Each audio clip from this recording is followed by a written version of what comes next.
What's up, everybody? Solomon here. I hope you guys are all having a fantastic Monday. I am going to try to keep this video a little bit shorter and hopefully a little bit sweeter here. I found a very interesting document today. Real quick though, if you see any scam ads on this video, do not participate in those. I found this document today that is a study based on satellite clustering and remote sensing on a decentralized of a decentralized nature here. This document right here is funded by the National Key Research and Development Program of China. So it looks to be a government initiative. And they directly call out Ripple as part of this study here, which I found just very interesting. Now, not to get overly techie in here, because I am obviously, I'm not an astronaut. I don't study space. Or anything like that, but I did find this, so I want to present it to you before I get into the Ripple verbiage in here.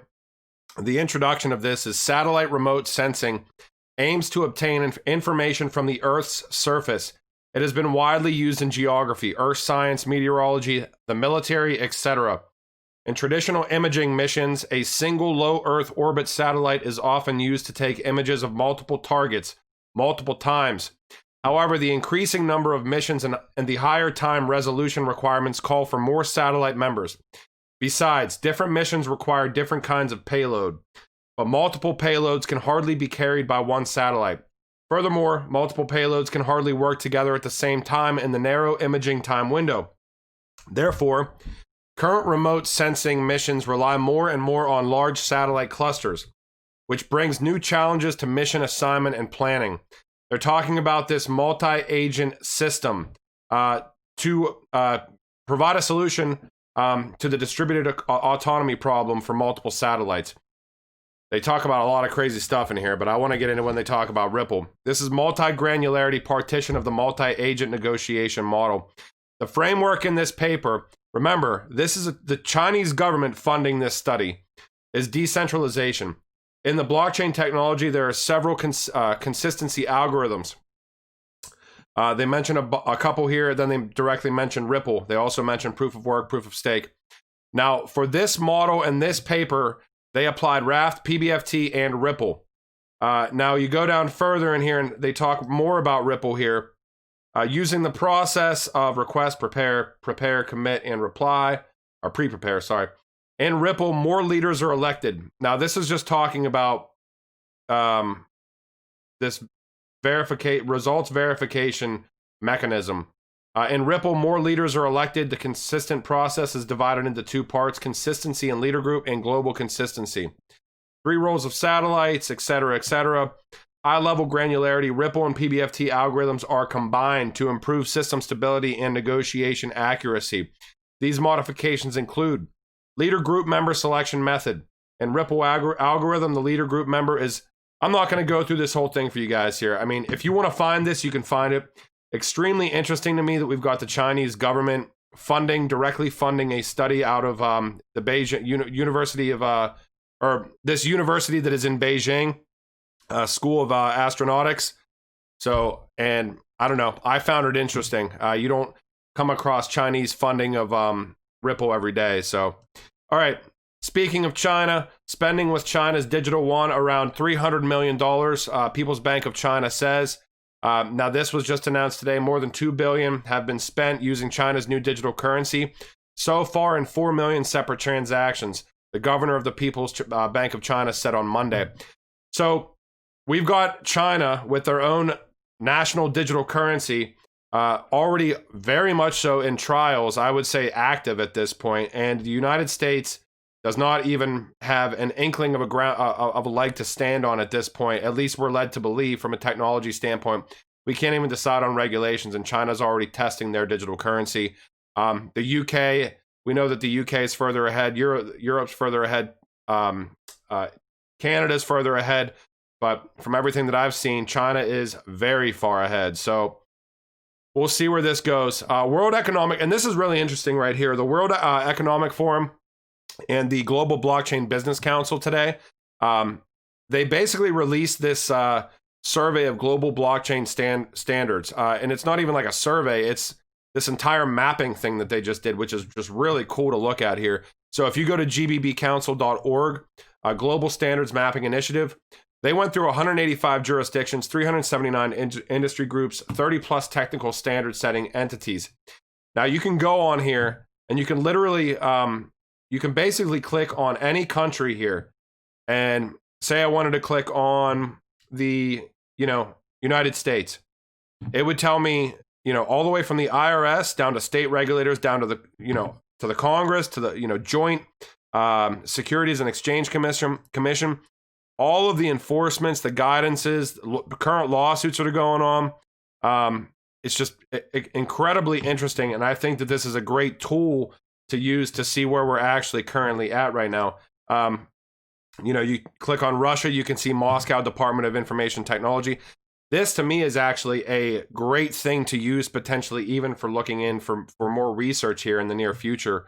I wonder if we go into China, they've got just probably a bunch of stuff in here, but use this as a tool if you want to. Again, I found this very interesting. World Economic Forum we know is big. I'm going to move on from that. You guys may find this interesting today as well. King's College London, Center for Science and Security Studies, the Trust Machine, Blockchain and Nuclear Disarmament and Arms Control Verification. This document right here is about blockchain and nuclear disarmament and arms control verification, as the title obviously says, but craziness, right? They're talking about disarming warheads with blockchain, which is, we know where this all goes. I mean, we know how big blockchain is, right? So it's not a surprise to me that it's going to be integrated into absolutely everything, but this is a very government heavy, I guess, video that I'm doing right now, but they're talking about the global rollout of 5G in this, blockchain research and nuclear safeguards. I'm not going to, again, read through this entire thing. It's a pretty long document. I think it's like 20 pages long. Nuclear disarmament and arms control verification demands robust nuclear material accounting and control, among other things. Parties need to track and record the status, locations, and movements of warheads and their constituent parts, the work of inspectors, and the status of holdings of facilities. These activities generate an enormous amount of data that needs to be stored in a secure, permanent, and transparent. So it looks from a data and a traceability standpoint, they definitely want to potentially bring up that blockchain may be the solution for data management from a nuclear asset standpoint, I guess. So this is fascinating to me as well. So a lot of news today. Irena, which is the International Renewable Energy Agency. Nothing huge here. Rise of renewables in cities. They do mention blockchain very much so. Talking about one of the special character. This is about urban energy systems and fueled by big data and blockchain. So not a ton in there, but Reserve Bank of Australia, and I'm going to rapid fire through the rest of this. Reserve Bank of Australia to explore wholesale central bank digital currency using Ethereum tech. This is another consensus, the organization initiative here. So if you want to look into consensus, you definitely can. That is CONSENSYS. Also, Perpetual is another firm that's tied into this as well, it looks like. This is partnering with Commonwealth Bank, Reserve Bank of Australia, National Australia Bank, Perpetual, and Consensus. This is also big in my opinion. We're going to see this more across the board here. This is Venezuela launches national crypto remittance platform, Patria Remisas, and this was an older announcement here. But this is their national remittance platform that is enabled or that utilizes or can utilize cryptocurrency.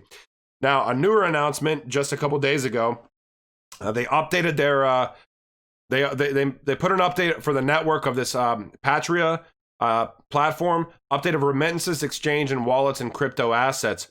Now, incorporation to the platform of Bitcoin and Litecoin wallets. Allow to receive remittances in crypto active sovereign Petro and in the cryptocurrency itself. So Bitcoin and Litecoin obviously being adopted in nations like Venezuela. We will see more of this across the board here. This is a national crypto remittance platform. Real quick, I always pay attention to, if you, I guess a little research tip, they never ever give anything away on this, but this is on Swift's website. This is the Knowledge Center. And we can see here that they've got published on the 28th of October, S-Connect installation guide for this 3S key platform that Swift operates. And I just thought it was interesting because I knew that I had seen either S-Connect or 3S key in the past.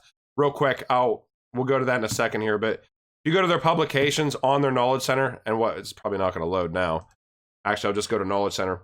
They always update this stuff, and it's right here, what's new, right on the right over here. So if you ever want to check out Swift, go to their main website, and then go to search on their main website, and it'll say, are you looking for Knowledge Center? And you say yes, and it'll give you their platform updates right there. But anyways, 3S key or S-Connect, I knew I'd seen that before, and I'd seen it in this 2019 document talking about GPI, talking about interested in participating in GPI.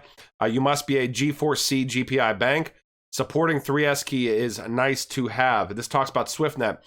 Right below this is that same document that says settlement on Corda Settler, which obviously has Swift GPI or cryptocurrency, e.g. or for example, XRP. Now for this trial here, and we know that Corda Settler can do either or right now, not both at the, if you're a Swift client, well, actually, if you're a Corda, if you're on R3's Corda Settler platform, and you're a banking institution, and you're Swift GPI enabled, and you also potentially utilize cryptocurrency, you could essentially use either or. Now, Swift does not give the option through GPI to use either or.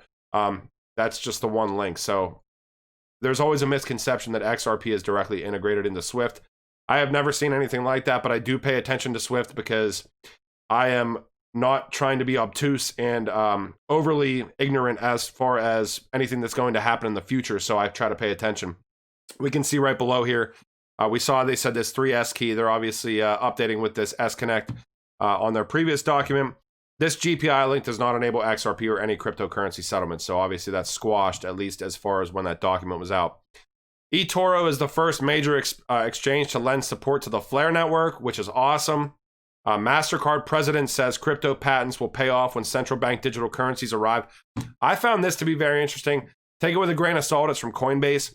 But we've seen so many crypto patents from all of these institutions. We've got D+H and Finastra with the XRP patent. Bank of America has a patent that mentions directly XRP. It's interesting that verbiage there, though. When central bank digital currencies arrive, crypto patents will pay off. So I know we're all just waiting. We're waiting for price to happen at some point. And also as a sidebar, I did a deep dive into Ocean Protocol on Patreon. If you're not aware, Deutsche Bundesbank partnered with Ocean Protocol for a non-CBDC initiative and said that Ocean Protocol did not really have any competitors. So I decided to do a little bit of a deeper dive into them. Found some pretty interesting stuff. And just as a hint, I did find some stuff with patents and banks with that protocol as well, not financial advice. Now, last but not least, Ripple put out this today. We believe voting should be safe and accessible to everyone, everywhere. That is why Ripple is 100% in for democracy with Civic Alliance. And Ripple is a member of this Civic Alliance. Obviously, we can see their alliance member companies. There are some giants in here. I think there's 200 of them. Amazon's in here. I'm not going to go through this whole list. Ripple's obviously a member of the Civic Alliance. But this is what this says, though. We're 100% in it for democracy. Each of our companies is unique, yet we are united by these nonpartisan values. Every American has a voice in our democracy. Voting should be safe and accessible to all. Elections should be fair and transparent. We, the undersigned, call for safe access to the polls for all voters. Recognize state and local election officials as the trusted source for certified results.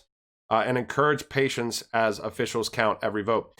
And I know that especially if you live in the United States, we're kind of at a stressful time right now. We've obviously got the election occurring immediately, henceforth after this video, within the next day. So I just wanted you guys to, or